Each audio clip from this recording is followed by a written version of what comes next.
Onyx 9 Live. Sige na. Simulan na ang isang matinding laban. Pasok tayo sa land of Dawn. This is the Kingdom versus the Wildcats. Ngayon titingnan natin na hindi pa naman ganun na wala pa tayong idea kung ang fail ba ay gagana dito. Although nagamit sa mga ibang tournament, even Snapdragon 4 ginamit ng Aurora. Sobrang gana din nag-fail ngayon. It's one of the underrated heroes available sa Mobile Legends. Lalo na maraming mga team fights, lalo na yung playstyle ng Onyx 9 Lives is gusto nila yung mga pukpukan talaga. And Sean, maingat maglaro si Sean kaya nga mataas ang KDA niya Tsaka dito, mabilis kasi gumalaw ang isang Veil. Oo nga, yung passive niya. Oo, yung passive niya mabilis ang kilos. Considering pa na bibilisan nila yung ikot nila together with the joy from Kane. Now, si Kaloy ay nagbibigay ng vision, fight to leash that lizard off para maagawan ng camp. Pero si Meme at si Fertz. Si Kaloy ang kanilang pinuburuhan dito para itaboy muna yung robot pero excited din. Etong si Kane na medyo kurutin ng onte ang kupunan dito ng RRQ Kaito. Ang cute-cute mo! Gigil ang Tuwa na namin. Kurot na manipis. Yun yung masakit. Yaka? Yun nga yun Yung teacher ko dati ganun mangurot Ini siapa? Naturnaman, admin sa Bakarsata. Ulit ng ng kaluluwa. Na sobrang update kasi maliit lang na part yung nasasaktan. Kalau juara satu, distribute.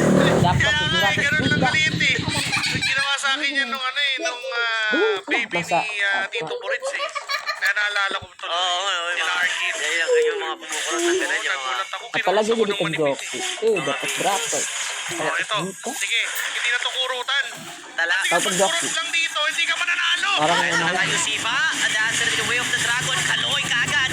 Ang napas lang doon. Pero lalaban sila Kane, si Kelvin ang target, Pinoriente, electrifying kids on the backline. May nangyayari din. Buhawi doon sa may gitna ng pagong. Orang mah dan ke orang saya doon mga kaibigan, Kane against the kill against Kelvin.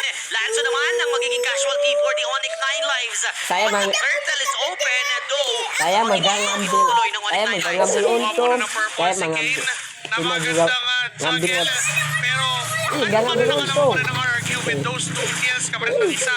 But the thing is, kung tinuloy ang diniretsyo ni Kane yung turtle, sila yung lamang sa palitan. Kaso nga lang, niretry niya si Kelvin. Niretry niya si Kan Kelvin belum doon. collab sama Lutfi. Nagkikill siya na kukuha ng kills. Ah, Kasi aduh. magulo na dito sa turtle Kung makikipagsabayan siya dyan, pwedeng matake advantage yun ni Kelvin makapag-reload ng blade search. Oo niya daw. Gumamit ng soul sever. But still, hindi pa natin nakikita kung sino talaga yung nakakalamang sa laban. Anak ginonton ini masa Ganun ang emot. activation ni First dito Oo. Jangan lagi Even before the konten first ini. turtle, we've seen First dumalaw siya dun sa mid lane. Ang ganda ng maximization sa show. Kita dapat tuan, Hindi bikin lang talaga konten. nakapwesto ng maayos si Kelvin doon. And with their kiss of victory, ay nangatayang Perks. So, the time will freeze. Top Lalo player, kung tumama yung mga sipa ni Perks na yan dahil sigurado aatras ang Onyx 9 Lives. Kailangan yung participasyon ng The Wild One kontra sa The Wildcats. Compare mo natin sa ang laban. Ito, talagang ang tagal Ang pro ng player, turtle fight at, araw pa keren, ayaw na yata nilang patagalin. mamba. Sila darating naman si Kane para umampa ng onte at takutin ang dalawang members noon ng RRQ. So yung ginawa ni First doon na, okay, comboin kita, pero hindi kita sisipahin. Isa-save ko to for the best, for the last Sana moment. nonton At ito left yata, at oy, hindi pa rin. Ang pala, natantya niya lang The patience Akala, dapat si second Bahasa turtle na to. Pero una pa lang. Una pa lang. Up, Balang. sige na magiging Yung sipa na hinihintay at tamang-tama yung retry ni Kelvin. Nasaktan nga lang din ang ilang members ng RRQ na patay. Doon etong si Meme at si Fertz magigigil. Ang Wildcats ang magkakabol. Si Mingwin ang maiiwan sa kamay ni Lanzo. Pupukulin at tatlo pa ang kanyang nalinis. Ganun lang kabilis. Ginseng kembali, Ang paso kasi ni Lanzo. Skin kembali. Ang pupunan ng RRQ Kaito, pero nakuha naman nila yung turtle. Kinds of evening out the trade for Onyx 9 Lives. Pero sila pa nga yung legit na nakalamang doon dahil din sa mga nakukuhang plates at nakukuhang objectives. So even sa replay, ang ganda nung combo. Si Pamo, Retrico, yun lang ang Pro plano player ng out. Dam. Kayang-kaya, di ba? FF. The combo itself, unfortunately, the clean up. That's the main question right there nung makuha nila yung turtle kasi ang ganda nung windstorm ni Sean. Talagang na-funnel sila doon at nung sumabog yung buhawi, sobrang napuruan ang Ni, members ng Ola RRQ F nga ito. na, At ang siyempre, ang kebanyakan trabaho po ni si Lanzo is Ola linisin F, silang lahat. Since we kebanyakan know orang one gede. for the Onyx 9 Lives Kuya, earlier, si Lanzo yung sumalong trabaho niya. Oo, tapos ito, sasalubuhin na naman nga ni Birds. Itong si Lanzo. Nagiging butler na yung stream, pero si Lipa. Naku po, mukhang makulat ko na ang kanilang sisipahin doon, pero pinakuran at dinuluyan doon ni Seiji Windstorm kanina ginamit pero pinagpaglagyan ng mga members ng Kingdom. Dalawa ang kanilang nakuha. Stop with the wind blow. Gridley na gusto kuhanin dito ng Kingdom sa pagtulong doon ni Seiji. Nakadalawa sila pero yung match ng dalawang champion natin. Si Kelvin naman this time ang 2M bumawi up, doon 2M kay up. Kane. Kasing pangdas at walang electrifying hits. Kaya minaximize na lang ni Kelvin. Summer Force ay nagamit, pero natulan Mike, at napalayo because of those dash na gamit. At this time, nakabawi si Kelvin sa 1v1 Ang bilis bawi for the Kingdom. Yung nangyari sa may Ah, mid lane sa diba? pagtulong ni Seiji, Kan nabawi lagi. nila yung kalamangan mula din Sabar. sa Onyx 9 Lives. Kecil Pero FF yun. ang naging kapalit for the RRQ is yung iniwan ni Seiji sa may itaas. Nakakuha ng push doon itong si Mana, Nosia. katanya, At syempre, top FF. maaga na siyang pwedeng tumulong Ito, ngayon sa mga dijual. fights, lalo na yung turtle natin Hotel. nasa gold side. O, nandun pa Ito sa doon, kanyang tabong poder. aja, pe. May pwedeng lima sa lima. Magiging laban si Babule mula kay Birds. Si Kaloy ang kanilang sinipa doon. Windstorm na naman. Si Simpan Mimi aja, ang buhay ng mga pe. bala. Pero si Simpan Kelvin pa rin aja. ang makakaretry. Tuloy yung pagbakan. Hindi, Nasa pa- loob na doon si Lanzo pero Yang hindi na siya berapa, mag-flicker pe? out at nasaktan Sige na na. ng mga members ng RRQ. A Sige kill na, yang una for po. the turtle. Kahit pa paano, Wow. magandang even pa rin. 5-5 Iya. yung score. 300 gold Iya, lead. sa pala, Para pina. sa akin, Playbook. tabla lang yan. Wala yan. Iya, Tingnan mo budak. yung real being Quinten. Halos Minsan, pira- pare-pares minsan. ng gold. 4 sa 3-9. Medyo lamang lang si Nah, Quinten. Pero 5 ngewu, 4,000 guna to ditabung. 3,500. Lamang doon si 3 Lanzo. ngewu, guna Pero jajan. si Lipa, halos pantay-pantay lamang. Equal feeling tayo. Katanya lalo mo sa top itemization. Kaya hindi iindahin yan. It will still depend Isa lang. doon yung pinaka-changes sa laban na to. Hindi, Sa tujuh magiging kali lima, executions bro. natin. That's the first windstorm na hindi na-maximize ng mga 35 members ng Onyx 9 ribu Lives. tuh. Pero susuko ulit sila. Bisa. Maaari pa naman natin. Paano, katanya mo top up. Ay. Combo na gano'n. Lalong-lalo na nagsasama na. Sino siya at si Sean. Ayan na po. Ang notion, Ferds could be the showstopper. Di ba pwede niyang i-time Ferds? Itong Onyx 9 Lives and stop that combo if magpasipa niya dito. Either Sean or etong Sinosya. But time to time kasi ang sinisipa niya is makunat. And afford nilang gawin yun lalo na kung kasama si Seiji. Dahil may damage outlook naman, pero nangyayari na ang 4-1 split. Doon sa itaas ay sumusubok na itong si Kelvin na kumuha ng atensyon. Yung sinabi mo, threat din ng RRQ. Sabi tsaka ni Mingwin. Ay, oo nga, yung Miming! Iya, makan na doon. Miming laban sa Ada. Yung sipa, pero nabakuran ulit. Yan yung problema na nakuha nila. Kaloy, pero Windstorm! Nakangina doon si Bert. Sabor! Dumaan at doon na nakuha na sa Sabor! si Mingwin. Sama po sa gitna. Sa Sabor! Seiji. Sa may kanan dumaan, pero isang sago na lang. Sana doon siya na buhay pa. Sila tutulong. Si kay nadaanan na kuryente doon mga kaibigan. Etong si Meme. Dalawa ang natameme. Wala doon sa RRQ, pero si Lanzo tumobra sa paghahabol at 2-2 ang naging palitan natin. 7-7 yung score. Ganito katabla at ganito kainit ang dalawang kupunan. Tulad nga ng sabi natin, hindi pa natin masyadong nakikita nagmamaterialize yung combo ni Miming. Diba?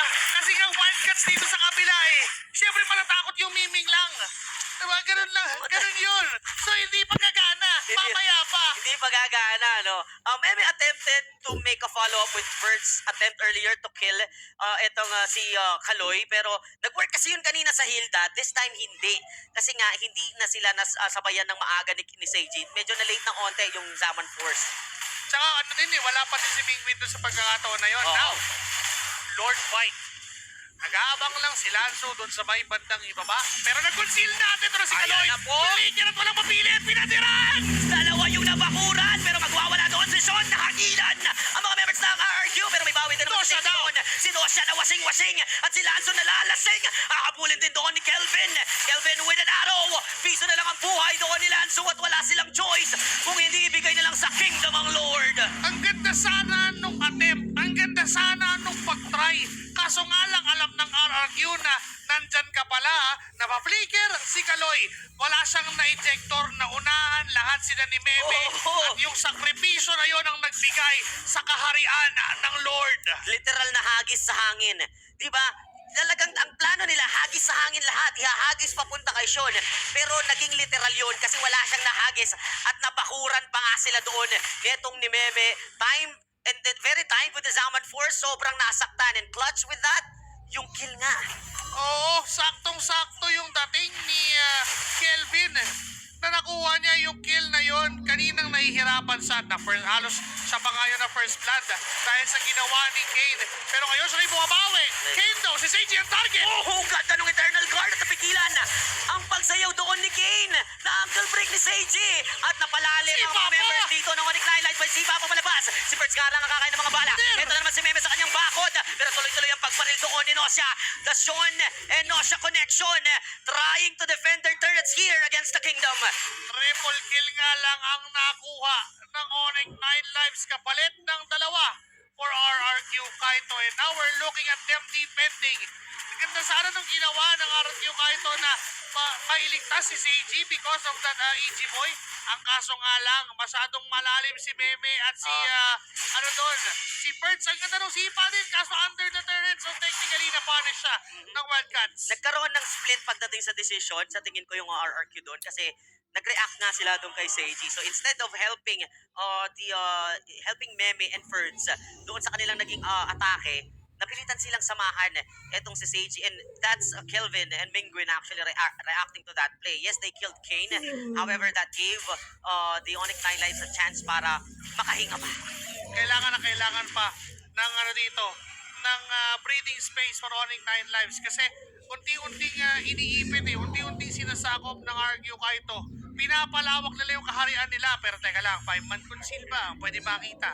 Nagugrupo-grupo ang Wildcats. Ito yung sinasabi ko kapag ang pusa nakikipag-riot sa kalsada, kailangan grupo yan. Kailangan grupo yan. Madalas nasa bubong namin. Oo, nasa bubong yan. Pagkaan nag-uusap yan, saan tayo tatarget ngayon? Saan tayo mag-iingay? Saan tayo mag-iingay ngayon? Yan. Kaninong ulam ba ang hindi nakatakip? Yan, naghahanap sila sa mga bahay-bahay. Nakita nila yung kay Aling Pising. Kaya Hindi nakatakip. hindi nakatakip. May natira si Aling Pising, oh. Yung anak niya di umuwi. Oo, hindi umuwi yung anak. Hinihintay niya, nakatulog. Nag-messenger sa nanay, narinig ko, dito uuwi yung anak. So, uuwi natin yung ulam. Pwede puntahan. Hindi naman daw kasi nakatakip eh. Wala yung wala yung parang strainer naman takip eh. Pero ang masakit kasi dito sa RRQ, yung bakod nila is mataas. Ay, akala ko electric eh. Oo. Well, nasa Onyx 9 Lives yung kuryente, pero iba yung bakod ni Meme. Masyadong mataas. Medyo risky. Hindi na pa to si Birds. Na-counter na naman yung ejector. Patuloy na pinaparahirapan si Kaloy sa kanyang mga setups dito at hanggang silip na lang ang kaya ng Wildcats. Subok ngayon, nakumuha ng kill ang RRQ Kaito. Sumayaw doon si Seiji at si Kane ang kanilang biktima. Nakabawi na jet gun down sa dalawa. Si Nosha napilitan gumamit ng Flicker Tron doon. Nakataas at dukuhan niya. Samantalang si Kaloy, ito na. Tinamaan pa ng Igboy. Hindi pala. That's the curse plus popping now. The 2 members down.